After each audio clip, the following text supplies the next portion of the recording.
Kita asal bangun, waktu Pak Harto 30 tahun bangun banyak sekali, nggak ada pembukuannya.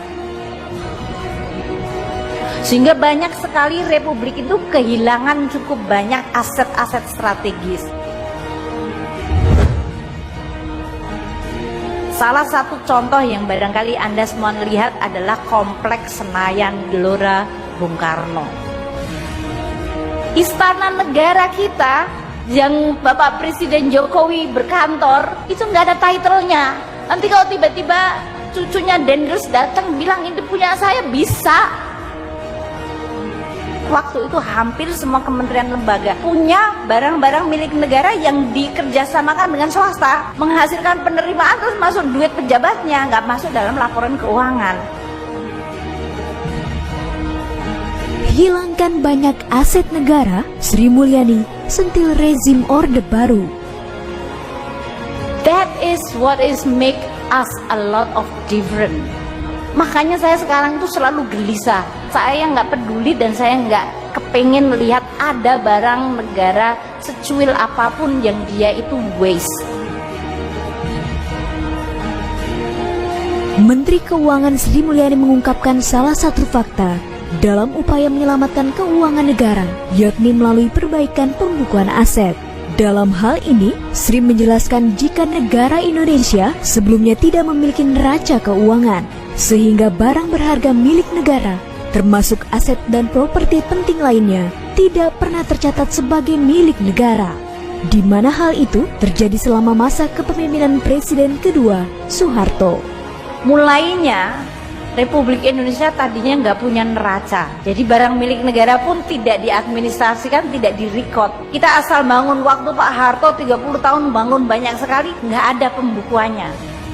Selain itu, Sri juga mengungkapkan sebelum adanya neraca keuangan telah banyak aset negara yang diperjualbelikan dengan mudah karena tidak tercatat kepemilikannya, sehingga menyebabkan banyak aset penting milik negara yang hilang begitu saja.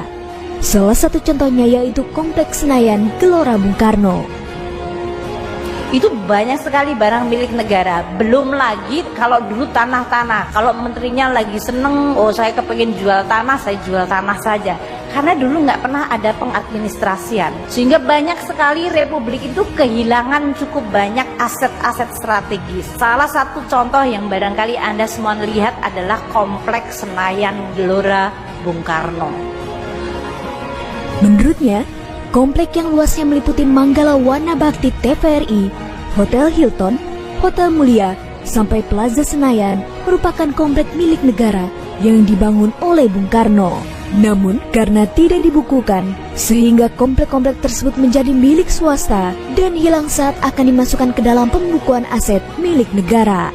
Seperti halnya Hotel Hilton yang kini berganti nama menjadi Hotel Sultan.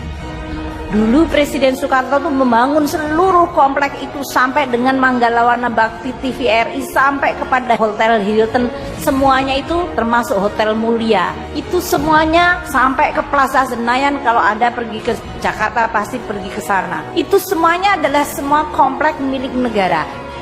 Bahkan secara mengejutkan, Sri mengatakan jika Istana Negara, tempat berkantornya Presiden pun tidak memiliki title yang sewaktu-waktu dapat diambil oleh keturunan pemimpin yang berkuasa pada saat itu, yakni Herman Willem Dendels. Istana negara kita yang Bapak Presiden Jokowi berkantor itu nggak ada title-nya. Nanti kalau tiba-tiba cucunya Dendels datang bilang ini punya saya, bisa. Seperti diketahui, Presiden kedua Republik Indonesia yakni Soeharto telah mendapat penghargaan dari MPR dengan sebutan Bapak Pembangunan. Tidak sedikit bangunan yang telah berdiri ketika dirinya berkuasa selama 32 tahun dan salah satunya Taman Mini Indonesia Indah.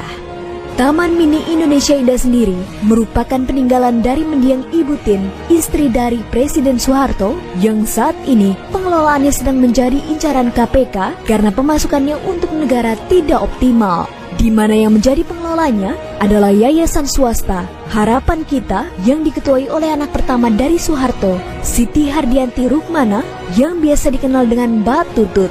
Selain Taman Mini Indonesia Indah dan Kompleks Senayan Gelora Bung Karno, setidaknya masih banyak lagi peninggalan aset negara dari zaman Bung Karno dan Soeharto yang belum masuk ke dalam pembukuan Neraca Keuangan Negara. Semoga dengan kerja keras Menteri Keuangan bersama jajarannya dapat membenahi dan mengembalikan seluruh aset negara untuk generasi-generasi yang akan datang. Mari kita semua benahi aset negara untuk Anda semua, generasi yang akan datang, dan untuk Anda wariskan ke generasi yang akan datang lagi.